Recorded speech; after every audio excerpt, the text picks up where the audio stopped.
Presiden Prabowo Subianto baru saja memberikan bonus kepada atlet Indonesia peraih medali emas pada ajang SEA Games ke-33 Thailand di Istana Negara. Acara penyerahan bonus tersebut dilakukan di Istana Negara dan saat ini kita telah tergabung dengan Nabila Putri, produser lapangan CNN Indonesia. Selamat sore Nabila, ini sudah berlangsung acara penyerahan bonus kepada para atlet. Apa saja yang menarik perhatian Anda di sana?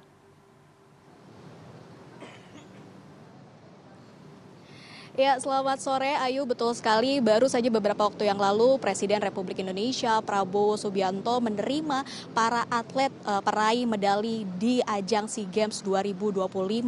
Para atlet ini kemudian juga mendapatkan bonus dari pemerintah melalui Presiden Prabowo Subianto, di mana sebagaimana tadi kita saksikan ya Ayu, bonusnya untuk peraih medali emas ini naik 2 kali lipat dari sebelumnya menjadi 1 miliar rupiah. Dan dalam sambutannya Presiden Prabowo Subianto juga berulang kali menyatakan apresiasi kemudian juga terima kasihnya kepada para atlet, karena menurut Presiden Prabowo Subianto atlet ini sama seperti para pahlawan begitu ya, membawa harum nama bangsa dan juga menjadi perwakilan bangsa di kancah internasional. Dan untuk mengetahui selengkapnya Ayu, saat ini saya sudah bersama dengan para atlet dari cabang olahraga ice hockey ya. Oke, selamat sore. Aku mau berbincang sedikit dengan Mas Izan. Mas Izan, gimana tadi responnya melihat sambutan dari Presiden Prabowo Subianto terhadap para atlet peraih medali hari ini? Menurut ya, kita patut mensyukuri apa yang telah diberikan oleh Tuhan Yang Maha Esa melalui Bapak Presiden Prabowo Subianto yang beliau benar-benar mendukung atlet itu, dan seperti apa ya, beliau tuh seperti sangat-sangat menghargai kita sebagai pahlawan untuk negara kita sendiri, kayak gitu. Boleh tahu Mas Izan, kemarin pada saat perhelatan SEA Games sendiri bagaimana sih, apa yang menarik perjuangannya, latihannya dan lain sebagainya, boleh diceritakan sedikit? Iya, jadi kita sebelum SEA Games itu kita ada seperti mes gitu. Kita berkumpul ya 3 bulan untuk latihan hampir setiap hari ya, 5-6 kali dalam seminggu. Terus kita berangkat ke SEA Games, semua itu terbayarkan. Kita alhamdulillah tidak mengalami kekalahan di Thailand dari fase grup sampai final ya, berkat kerja keras tim dan yang lainnya. Ini meraih emas berarti ya? Emas pertama untuk ice hockey Indonesia. Luar biasa. Last minute comeback ditonton sama Ratu Thailand. Oke. Berarti saingannya yang paling ketat begitu ya pada saat kompetisi kemarin dari negara mana kalau boleh tahu Mas? Thailand. Tuan rumah Thailand.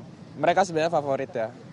Hari ini kan juga dari Presiden Prabowo Subianto memberikan bonus begitu ya. Pemerintah melalui Presiden memberikan bonus kepada para atlet. Tadi juga disebutkan harapannya ini menjadi apa ya, ada karir path begitu bagi para atlet. Tidak hanya sekedar angka tapi juga karir path bagi para atlet. Mungkin ada tanggapannya sendiri, bagaimana Mas melihat masa depan atlet begitu di Indonesia dan harapannya seperti apa? Ya, kita nggak bisa pungkiri juga ya. Sebenarnya sebagai atlet juga kan kita nggak tahu umurnya sampai berapa. Jadi diberikan dengan segitu besar nominal itu bisa jadi simpanan kita, bisa jadi modal usaha kita, bisa jadi untuk nanti dana darurat untuk kita, atau kita modal untuk berinvestasi segala macam. Jadi karena kita nggak tahu juga kita sampai kapan jadi pemain, kan namanya kalau ada sial atau segala macam kan kita juga amit-amit kan. Jadi saya benar-benar bersyukur dan lebih menghargai apa yang telah diberikan. Sangat berterima kasih. Sangat berterima kasih. Baik, sekali lagi selamat, terima kasih. Boleh ditujukan medalinya mungkin kepada para pemirsa. Selamat ya. Ini peraih emas pertama comeback untuk cabang olahraga ice hockey ya. Oke, terima kasih. Terima kasih. Nah Ayu, begitu perbincangan kami tadi dengan salah satu atlet dari cabang olahraga ice hockey yang juga meraih medali emas pada perhelatan SEA Games 2025 di Thailand begitu ya. Nah Ayu, tadi juga disampaikan oleh Menteri Pemuda dan juga Olahraga Menpora, memang tahun ini jumlah bonus yang diberikan pada para atlet naik dari sebelumnya, khususnya bagi para peraih medali emas begitu ya, dengan total dana yang digelontorkan oleh pemerintah kurang lebih 465 miliar 250 juta rupiah. Dan sekali lagi tadi juga ditegaskan oleh Presiden Prabowo Subianto, ini harapannya bukan hanya sekedar angka begitu ya, ini adalah bentuk apresiasi negara kepada para atlet yang telah mengharumkan nama bangsa, dan harapannya dana tersebut dapat digunakan sebaik-baiknya. Tadi belum lama sebelum saya melaporkan ini Ayu, ada keterangan pers dari Menteri Pemuda dan juga Olahraga yang menyinggung bahwa Kemenpora ini selain juga terus meningkatkan skill para atlet dan lain sebagainya, tapi juga akan akan mempertimbangkan career path bagi para atlet ke depannya, dan ini akan menjadi salah satu perhatian serius begitu ya dari Kementerian Pemuda dan juga Olahraga di bawah naungan Erick Thohir itu sendiri. Sementara itu, Ayu, yang dapat kami laporkan dari Istana Kepresidenan Jakarta. Kembali ke studio. Ya, terima kasih atas laporan Anda, Nabila Putri, langsung dari Istana Negara Jakarta.